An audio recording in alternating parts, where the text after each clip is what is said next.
So I work with getting people to buy their first and second home. And then if they have a little bit more ambition, if they want to establish financial freedom, I work at helping them leverage those first and second homes. Hello there, welcome back to the My Future Business Show. It's Rick Nusky. It's so wonderful to be with you today, no matter where you are in this big, wide, wonderful world.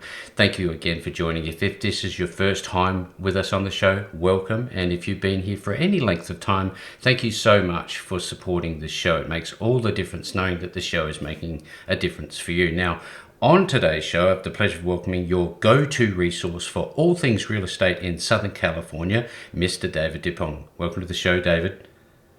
Thank you, Rick. Happy to be here. Yes, absolute pleasure to have you here, David. Now, you and I are going to be talking about how you can get started in real estate with the right information, guidance, and education that will help you better prepare for real estate investment and home ownership success. But alongside of that, we're going to be learning a lot about, I guess, your approach to business, mindset, looking after yourself, and I'm sure a whole heap of other wonderful topics. But first of all, where are you calling in from today, David?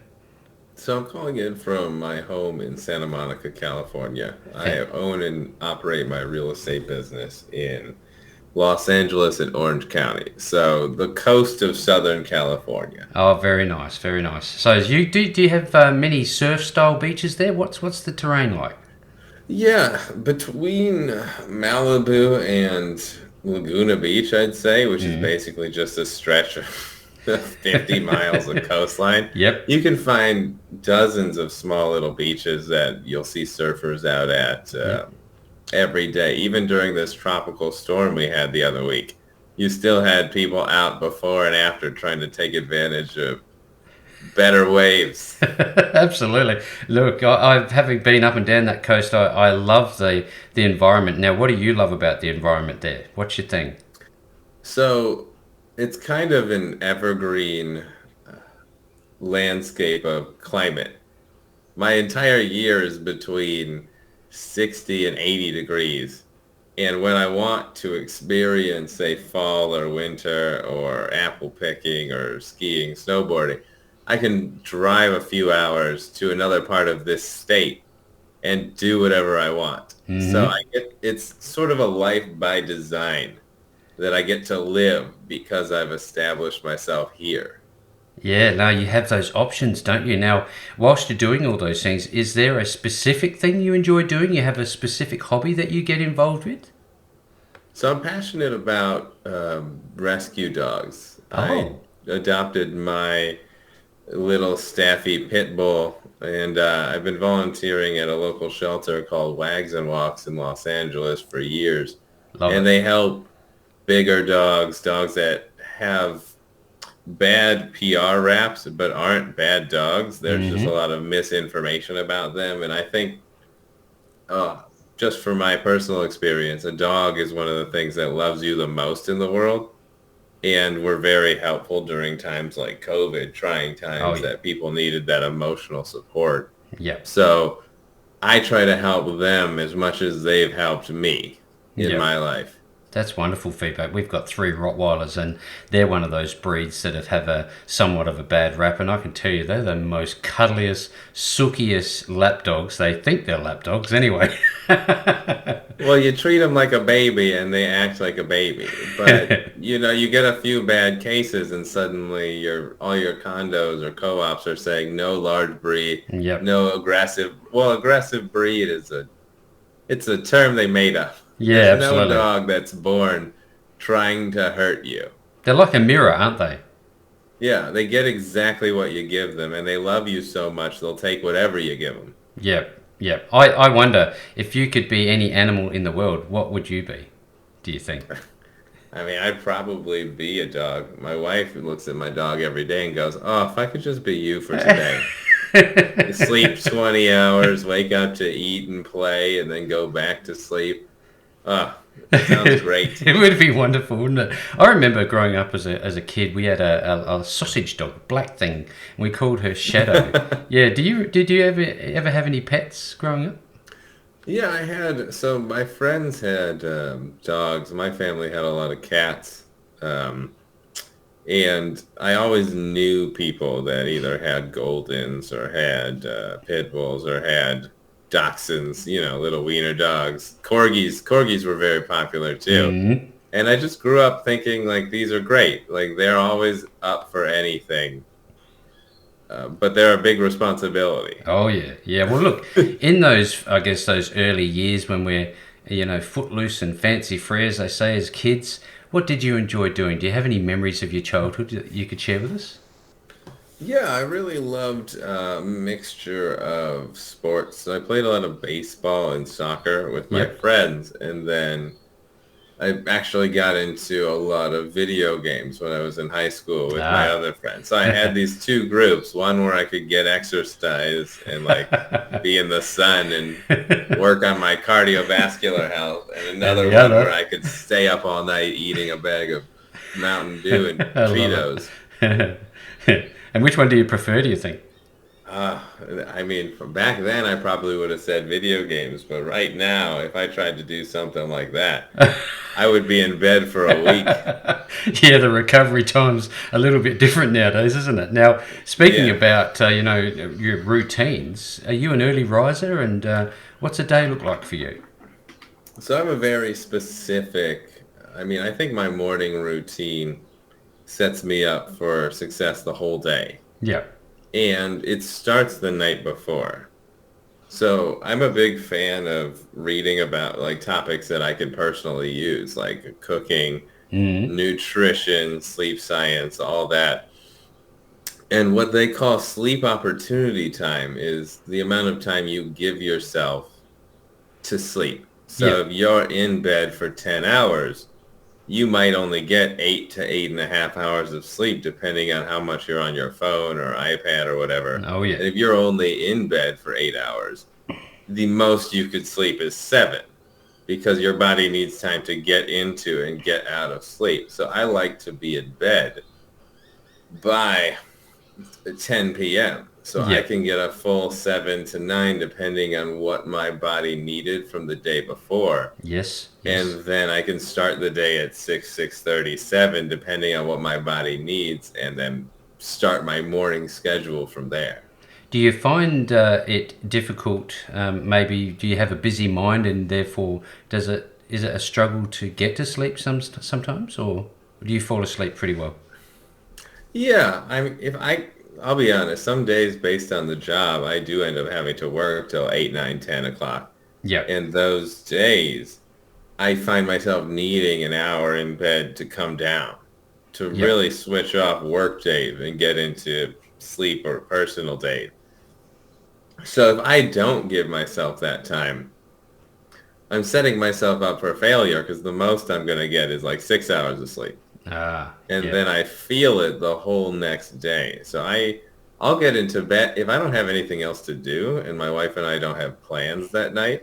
I'll get into bed at 8 and I'll read a book. I'll give myself the grace, the opportunity to like whenever my body and mind get tired, Yep. that I can just go to sleep. Yeah, it's beautiful, isn't it? If you can get to that point, I wonder, of an evening, do you have a heavy meal? What's your diet look like? Because I think that's really important for the quality of sleep and how you function through the day. Absolutely. So I do what's called intermittent fasting. I know a lot of people do it now and it's kind of a hit word, but what I've found is if I only eat 6 or 8 hours of the day, like 10 to 4 Mm. or 11 to 5, 6 hours is really where I feel the best. Yep. By the time I get in bed, I don't have any acid reflux. I don't have any full Hmm. feeling. I don't have any my body's not hot or cold or too tired or it's settled so Yep. that it can sleep and do all the repairs I need from my day, from working out, from Mm. exercising, etc. And consequently, when I wake up, I don't eat too early because I still need to get some things done and I need to exercise. And if you wake up and eat right away, your body basically slows down and puts a large portion of energy towards digesting. Yes. So my diet is a very big part, or Yep. I like to call it my lifestyle because diet has such a negative connotation. Yeah. But my lifestyle has and nutrition have a big part in how much I'm able to do and how efficient I get to be. I just wonder if we can explore that a little bit more because I've been very interested in this Sure. whole idea of intermittent fasting. So, is this basically, you're offsetting the times where traditional marketing would say, hey, get up, have a bowl of cereal at 8 o'clock to get your energy, which is somewhat misleading, I guess, for some. So, you just wait more so until you're hungry? Is that how you operate? So yes, and what you'll find out is after the first like 2 weeks where you've gotten your body out of the habit of eating, Mm. your body doesn't really need the food like you thought it did. Yep. So I measured how many calories my body was burning, and it was like 1750. Yep. I was like, okay, so already right there by trying to stick to a 2000 calorie diet, I was sticking to gaining pounds slowly through the year. And because my specific body had these needs and the way people used to live where you didn't eat all day, you had to hunt and gather and make and prepare to be able to eat. So you weren't Mm. able to just wake up and start eating normally. You probably had No. to do some things first. Yep. So it's like going back to the way your body was designed to eat and then moving forward with the nutrition knowledge that we have now. So basically, if I don't finish exercising till noon, like I get up, I do some work, I take care of my dog, my family, dishes, anything else I need to do, then I go Yep. back to work. And then when I get to the exercise time I have for that day, I'll eat after that because if I eat before it, I won't feel like exercising and I'll feel sluggish. So if I didn't Yes. eat until 12 that day, I'll still finish eating at 5 or Yeah, right. 4. Yep. I'll eat all of the calories my body was going to use. I'll still eat the 17, 18, 1900 calories because of the exercise that I did. But my body's not spending 18 hours a day digesting. It's Yes. only spending 8, which leaves the other 10, 12, 14 waking hours of the day to do things that are beneficial for it, to repair damage, to work on things that your body actually needs that energy to work on. See, there's lots of startup entrepreneurs and people that are looking towards people like yourself who have set up their life by design rather than being, I guess, a passenger in their life. And I think that's really telling. Now, you talked about not eating before you do exercise. For me, I'm a morning exercise person. When do you Hmm. generally do your exercise in a busy So day? I generally wake up around 6:30 and work until 8, and then I'll take my dog for a walk and do the chores in the morning and take care of anything else my wife and I need to get done between like 8 and 9. Then I'll exercise between 9 and 10, Ah, and then I'll get back to work. yep, yep. So basically, I'll work however long, and this is what's great about being your own boss, is I could work from 6 to 8, from 10 to 12, and from 1 to 7 if I want to. Yeah. And because I get to pick those times, I get to live the exact life I want to live. And I still get all the work done. Nothing falls through because guess what? I don't have enough work to do today. Maybe I stop early and spend more time with the family. Or Yeah. maybe I do more work Wednesday so that I have Thursday and Friday evening off for a thing I want to do with the kids or with the dog. Like I get to make those decisions It's because wonderful. I designed my life. You tell us about your bucket list. What's one thing in your bucket list that you want to achieve? So I have a laundry list of places I want to I travel bet you do. to because I love eating, and that's kind of why I really took the steps to make my nutrition good at home Yep. because I like to go to, so basically going to Japan is on my bucket list. Ah. And I love the food, and when I get there, I want to be in such good shape that I can eat my way through Japan. I love And it. then I won't have to feel bad because I know my lifestyle will support me being the most healthy version of myself when I get back. And then next year I can eat myself through Greece. Yes, oh, that'll be a challenge. Yeah. So you see, like I love eating, but my life isn't. I've orchestrated it so that I get to not feel bad about my vacations and my Yes, traveling. yes. Now, it's funny, I often think about what's valuable for me in my life, what keeps me motivated, and it happens to be my children. What's the one thing that keeps you motivated? Well, honestly, it's my wife, and to a larger or to a smaller extent, my dog, which I treat like our baby. Yes. It's the opportunity cost. I know that's a very business term, but if I don't figure it out and start planning for, I wish I would have started earlier, but if I don't figure out the grand scheme and do the work now, the cost of not being able to spend that time with my future kids later Yep. and not being able to travel and spend time with my wife later and not being able to pay for a surgery or something that my dog needs to extend her lifespan if she's in good health and something bad happens to her. Like the cost of not being able to do those things later is why I do all of this stuff now. You're getting it all prepared, aren't you? You have a plan.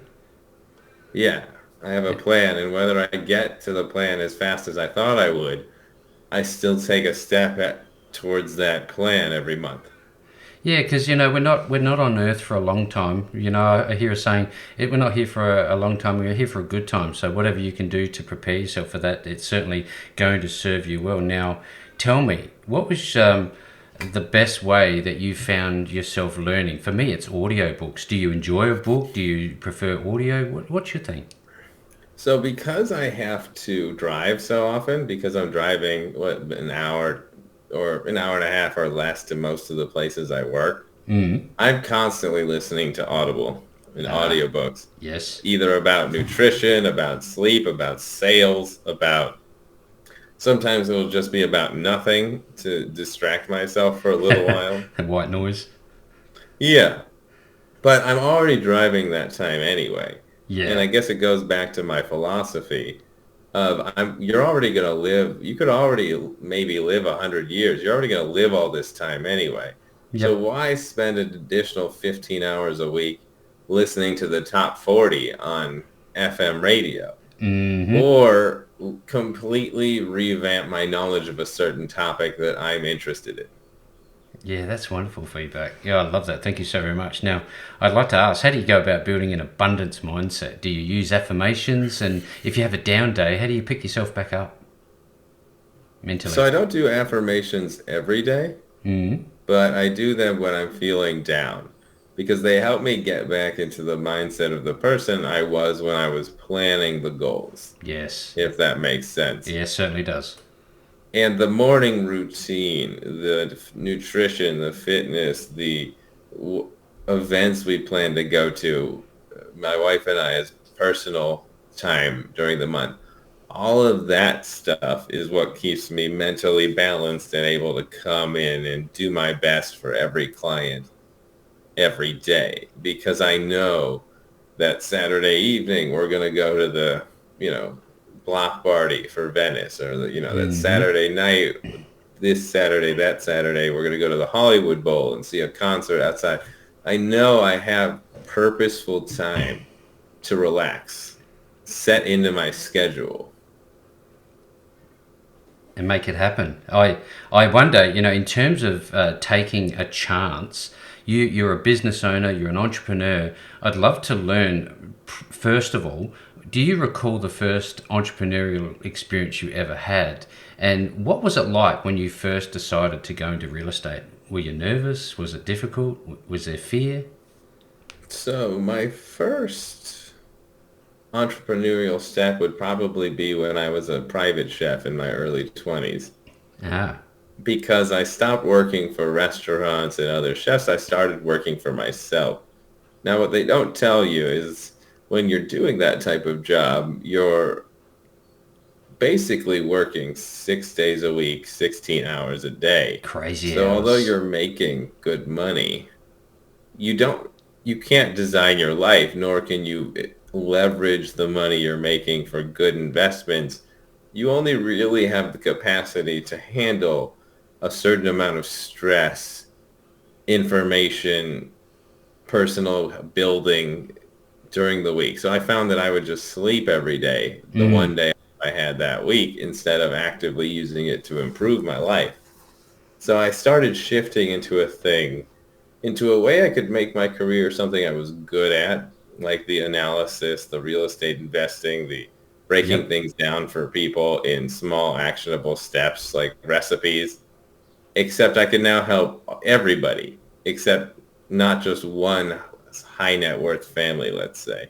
Yep. And Yep. then after I got into real estate, things started falling into place one after the other. I had to put in a lot of work in the first year, which was very scary because, as you know, it's an outcome-based business. So the first Hmm. year, when you don't have any clients, until you prove that you're good at this, you don't get any paychecks. And No. so that part was a little scary. Yeah, yeah. But just imagine. Well, look, you put those building blocks in place. Now, part of that role would be authenticity and honesty. How important are those two things in your line of work, do you think? So I would think they're number one and two in my line of work, and that's where I put them. However, number three, and sometimes becomes number one, is whether they like you or not. Ah, So I'm always trying to be authentic. I'm always trying to come from a place of look how successful you could be mm, in this goal that you have if you just follow these steps that I've provided for you, as opposed to come here, buy this, look how successful I am. I definitely know what I'm talking about. yep. Does Yeah, that make absolutely. sense? Like Yeah, a that's great fundamental feedback. shift in the Yep. salesman logic of like, look how successful you could be. Now just work with me here and trust me a little bit and let's build a relationship so that when the hard decisions do come, you trust me enough to take those steps with me. One of these things would be trusting you enough to know that when you say no to a customer, I'm not sure that that would ever happen, or I can't help you, you're taking responsibility for the, I guess, as the leader for them to as to whether or not you can give them the best advice. Is that important as well? Do you think Absolutely. taking that I think you're responsibility? just as responsible for the things you say no to as the things you say yes to. Yeah. And I have told clients that are looking for a more commercial agent, like somebody who deals in warehouses or farmland or developing certain projects. If I'm not the guy that Yep. specializes in what you want, I'll tell you. I'm not Yep. going to go try to fake it and get it done. I'll refer you. I'll go one step further and refer you to somebody that I Ah, know can help you can help. Yeah. because I'm doing you a disservice if I'm lying or if I'm stretching the truth. And also, if I set you up with somebody again and you have a great outcome, then you're going to think of me whenever you need the things that I offer because I've already done you a solid. You already trust that I'm giving you some worthwhile advice, not because it benefits me, but because it benefits you. Yes, your focus is customers, isn't it? Yeah, and that's you know, we could do with a lot more of that, certainly in this space. Now, tell me a little bit about, with all of your real estate experience, what's the one thing that you do the best, do you think?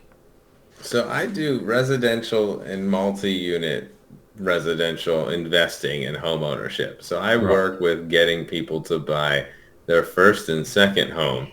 And then if they have a little bit more ambition, if they want to establish financial freedom, I work at helping them leverage those first and second homes to buy third and fourth homes until we get to the number of homes that when paid off would provide them financial freedom and essentially pay for the rest of their life, not including any social security, disability, stocks, bonds, any non-real estate investment they might have so that they're always covered. And this can take, I mean, this takes years and years. I'm working with a lot of people that are a third of the way, halfway through the plan. Mm. But if you have real estate and other investments, one of them will always be doing well enough to support you fully. And when both are doing well, you can travel, you can spend, you can do as much as you want because it's good times. It's true financial freedom, isn't it? It's true financial freedom. And specifically on real estate's part, as long as you did the research up front with the right professional, Mm. 90% of the work is done by the tenant paying your rent or you paying your rent. and time. You almost have to do nothing to make sure that property is a great investment, as opposed to let's say a more active investing like Stocks stocks and and moving yeah. around money, day Mm, trading, things that are very high risk, very high skill. You can buy a house in Los Angeles and expect it to be a good investment as long as you can keep it for longer than 5 years. that's the trick, isn't it? Yes. So that's where your professional comes in. Your professional helps you analyze it every which way, and you figure out that worst case scenario, you can always keep the property. You should buy a property. If you No find question. out that worst case scenario, you lose your job, you will absolutely lose the property or you are overextended financially. Then it's time to make a plan to get you to a place where you will be comfortable enough financially to buy a property. But you should not buy unless the numbers make sense from all sides.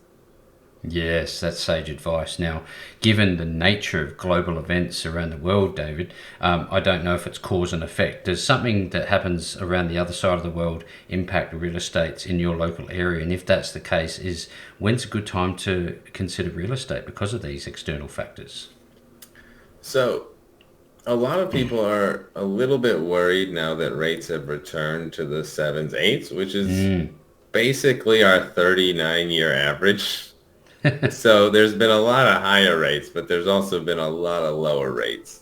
And the best time to buy is honestly when you can afford it. But if we want a deep dig or a deep dive down into it, Mm. rates are expected to start falling by 2025. And mostly rates moved about half a point to three-quarters of a point per year in either direction Yep. between 2012 and 2022 until it doubled in 1 year. Yes. So the best time is to buy something most likely in the mid to late 2024, early 2025 range, where prices haven't gone up so much due to higher rates. However, as soon as rates start coming down, prices will go up in these Yeah. high demand, high appreciation areas. So you want to toe the line of saying, I'm prepared to buy. I get something next year and maybe I have higher payments for the next year or two while I look for a chance to refinance. But Yep. you don't wait so long that you're paying 10 to 20% more for homes. No. No. Well, look, I can tell you're very educated and experienced in this field, and you know that builds confidence and that level of trust. But a lot of people that are coming into this space, they're blinded by the excitement, the potential for Yeah. financial freedom, and they don't bother spending the time and investing again the time to educate themselves. How important is it for people just to slow down and get the data and educate themselves? I would give that question two different answers. For one, Mm-hmm. on the consumer side, if you start working with an agent and they've been in the business for less than 2 years, less than 3 years, Yep. likely they don't have the answers to most issues that you're going to face. Yep. So I would take a look at their track record and what they achieve each year and say like, hey, are these the best people to help me achieve my goal? Because just as you said, there's a lot of people who get into it for the glitz and glam. Mm. They have 3 or 4 sales with their friends and family, and then they leave the business within the next few years. So you should really take some accountability and interest in your search by saying, I'm going to work with this person because his goals align with my goals. And what he talks about doing every day and does himself is what I want to do. And on the other side, if you're going to get licensed as a real estate agent, Mm. the prep, the licensing exam, all of that information is basically, you only need about 20% of that in your active day-to-day job. And you don't learn about 80% of what it takes a mentor to teach you about the ins and outs of real estate. So if you're in the year before you're going to take the exam and you're taking classes and you're learning about real estate, you should be researching neighborhoods, following development in your areas. You should be educating yourself about the counties you want to work in every day, so that by the end of that year, by the end of that 2-year period, when you finally do have your license, Mm. you're actually an expert about these local micro markets that your clients might want to buy in. And you're not just getting out there and practicing on the largest investments of people's lives. Yeah, this is the thing, isn't it? It's such a massive investment for people that, if we rush, we may fall over and falter. Now, you touched on getting licensing. What is something to look for? Is there a particular number, a registration, or an association that people can check to find out whether or not the people they're looking to work with, like your good self, are registered? So generally you want to go with a realtor or somebody who's a member of a real estate organization that places a large importance on ethics, a Yep. large importance on continuing education, where 3/4 of that is ethical, to make sure that these people are seeing and learning that they have a responsibility to their clients.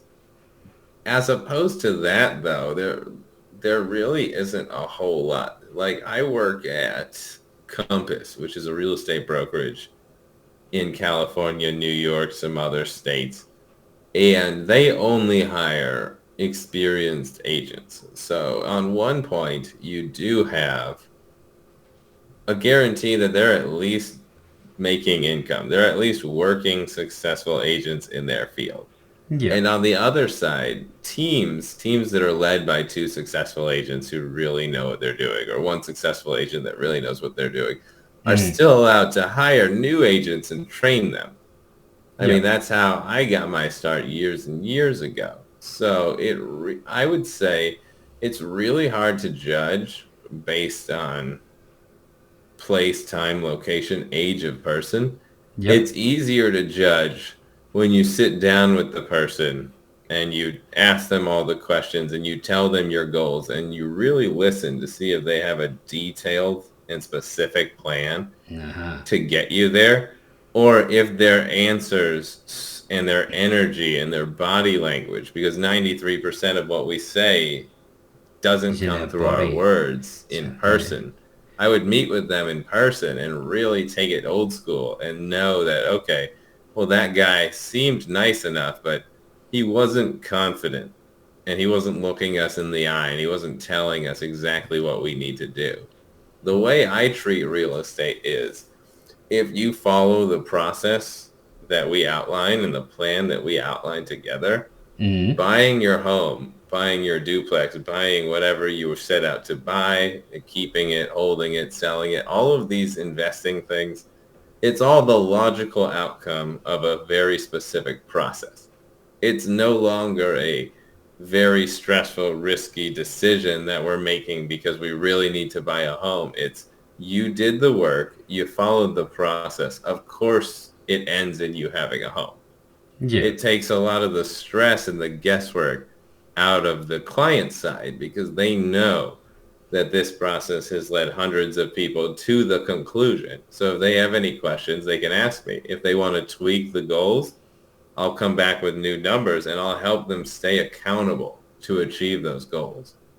How does it make you feel? I mean, there's the moment in time where one of your clients will have settled, and they've got a smile on their face. But do have long term relationships with those same clients, and you see them years later? How does it make you feel knowing that they're succeeding? I mean, that's real estate is one of my passions. Mm. A lot of times I have to tell people, trust me, here's the data in past circumstances. This Mm. area had these factors. Now it's this much more expensive. This area had these factors. Now it's this much more expensive. And I lead Appreciation. them to, yes, through appreciation and demand and businesses coming to the area, a variety of factors.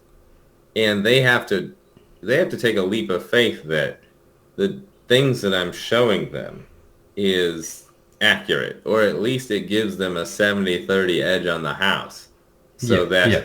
they have a higher percentage of success. And during those times, people can get somewhat stressed out. But my favorite time is the check-in 2 years, 3 years, 4 years, 5 years Yes. after, where I Yep. tell them, hey, happy to help whenever you need something. Please send your referrals if you have any. And just so you know, the house we bought for 700,000 is now estimated to be around 998. Wow. Yeah, beautiful. And so you've got 200,000 plus your down payment, plus your equity that you've paid down over those 5 years. And now you're sitting on a nest egg that can be leveraged in the future for anything, for businesses, for buying another property, for college funds. It's financial freedom in the form of options. Yeah, Because you if you get. get a bill that you can't pay, you have no options and you go down a very specific path. But if you want to buy a house, you want to invest in a business, you want to buy another property for investment purposes, and you have the funds, Yep. those options are freedom. That's great. I love this. As an investor myself, I feel it. Every time you spoke about having those options, absolutely on point. Now, I wonder, how do you meet new clients where they are in their investment ideas and what they want to do? Do you have some sort of an onboarding process? I have several onboarding I bet you processes. do. So, so I send out a curated monthly email with local events, a deeper Yep. dive in a topic, say inflation versus homes and what inflation has done to your one investment versus your other investments. I'll also include several articles about recent real estate news in their specific area. So monthly that goes out. During the day to day, I'm dropping letters by hand in neighborhoods close to where I live, and I invested in a home. And then calling the neighborhoods I work, cold calling, Yep. standard sales term, people that have never met me. And through that, podcasting, letter dropping, emailing, eventually people start to recognize my name and recognize that I understand what I'm talking about and I am in their area. And if they want to come to me and plan or Yep. even take a 30-minute call to decide whether my approach to this is a good fit for them, that they are able to do it. There's no obligation. And I'd like to remind you, Rick, planning is free. No one's ever been charged for planning. For planning. No. And it gives you the low stakes opportunity to see me, recognize me, and reach out to me as opposed to me getting in everybody's faces besides with like my open houses and my marketing Hmm. for my properties and say like, hey, here's what's happening in the world. Yeah, Call I love me if how. you need anything. Absolutely. I love the fact that you're doing a blend of inbound and outbound promotions, let's call it, and you're building trust, you're having relationships. Now, if you're on the call today and you're a podcaster, in fact, and you're looking for a guest to talk about real estate, I know that David is looking for opportunities to continue educating far and wide as he can do today, as he's done today, should I say. So certainly reach out to either myself or David and, invite him onto your show. I'd be more than happy to join you. Now, David, in all of this, where are people likely or best likely to be able to connect with you? I release bite-sized educational content on TikTok, Instagram, YouTube, and Twitter at Dippong Real Estate LA for Right. Los Angeles. And I have a website, dippongrealestate.com. So my last name, real estate spelled out.com. And that has all of my contact info. So I recommend people reach out to me, even if they're not in my state, city, etc. What I'm trying to do, because I have the time this year, because the market's a little slower, Mm. is arm people with the tools they need to succeed in the next market. There will always be people that are having a baby or have a need and they're financially taken care of enough that they can act now. But I want to make sure that during the next cycle, when properties start expanding and the economy starts heating back up again, that I've reached enough people to make a meaningful difference in home ownership and in financial freedom. Yes, that's fantastic news for anybody who's on the call today. If you're looking to be financially free, you're looking to get into real estate, you want to educate yourself, all the wonderful things that we've touched on. We've really only just touched the surface here, and David is the person you need to reach out to. You can find him at his website. As mentioned earlier, I'll be providing the links back to David and all of the wonderful content that he has available for you. And with that being said, David, great call. Thank you for joining me on the show today. Thanks for having me, Rick. I appreciate the work that you do for when people want to improve themselves, improve their businesses.